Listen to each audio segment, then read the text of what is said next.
Welcome back to the channel. The battery is low on the key. As you can see, just there, key low. In this video, I'm going to show you how to change it. Welcome to Gear Talk.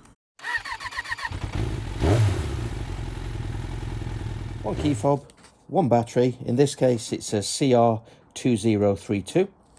Really simple. Pop your key open, flick. Now, there's a fine line down the back of the key. All you need to do is get your thumb underneath or on top, prise that bit open, and that reveals your battery. There's also a rubber ring just around there to keep it watertight, so if that falls out, just pop it back in. On your key itself, you've got two lugs which are quite big and two smaller lugs at the bottom.